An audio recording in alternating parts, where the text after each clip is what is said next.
बहुत पहले की बात है। भारत देश के अरुणाचल प्रदेश में तारा नाम का एक मछुआरा था। एक दिन वो मछली पकड़ने गया। उस दिन मछली के स्थान पर एक नाग उसके जाल में फंस गया।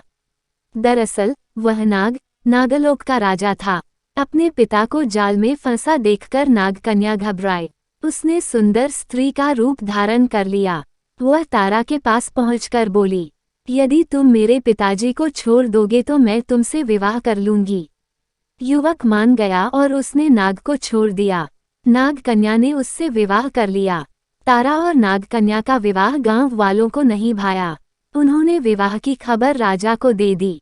राजा ने तारा को बुलाकर कहा, तुमने हमारी परंपराओं को तोड़ा है, तुम्हें दंड मिलेगा। कल सुबह तुम्हारे मुर्गे और मेरे मुर्गे में लड़ाई होगी, जो हारेगा उसे गांव छोड़कर जाना होगा। युवक डर गया। उसने घर आकर सारी बातें पत्नी को बताई। नागकन्या बोली, इसमें इतना डरने की क्या बात है, मैं अभी नागलोक से एक बलवान मुर्गा ले आती हूँ। यह कहकर वह नागलोक चली गई। कुछ देर बाद वह मुर्गा लेकर आ गई।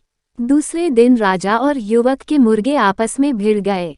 नागलोक का मुर्गा अधिक बलवान था, इसलिए राजा का मुर्गा हार गया, परंतु वह बोला, तारा, इससे फैसला नहीं हो पाया है, अतः कल सुबह जो टोकरी नदी को उल्टी दिशा में बहा देगा वही विजयी होगा।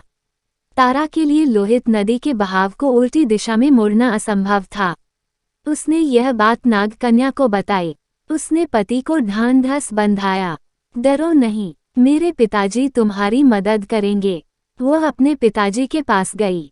नागकन्या ने अपने पति की परेशानी बताई। पिता ने उसे सुंदर टोकरी दी और कहा, टोकरी को नदी में डालते ही धारा उल्टी दिशा में बहने लगेगी। नागकन्या अपने घर पहुंची। उसने तारा को सारी बातें बता दी। तारा ने टोकरी नदी में डुबो दी। इस पर तुरंत नदी का बहाव उलटकर राजा के महल तक पहुंच गया। तारा खुशी से झूम उठा। वह राजा से बोला, राजन, मैं जीत गया हूँ। शर्त के अनुसार आपको यह गांव छोड़कर चले जाना चाहिए। राजा कहाँ हार मानने वाला था।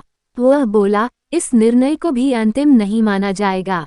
अब हमें युद्ध करना चाहिए, इसी युद्ध से निर्णय होगा। तारा भागा भागा अपनी पत्नी के पास पहुंचा और सारी बातें बताई। राजा के पास बड़ी फौज थी, परंतु तारा तो अकेला था।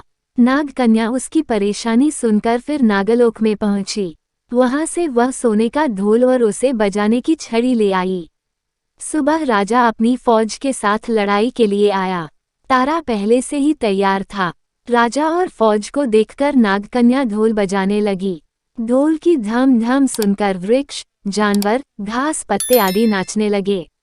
राजा और सैनिक भी हथियार फेंककर झूमने लगे। अब तारा और उसकी पत्नी नागकन्या गांव के राजा रानी बन गए। अगर आपको कहानी पसंद आई हो तो प्लीज़ वीडियो को लाइक और चैनल को सब्सक्राइब जरूर करें।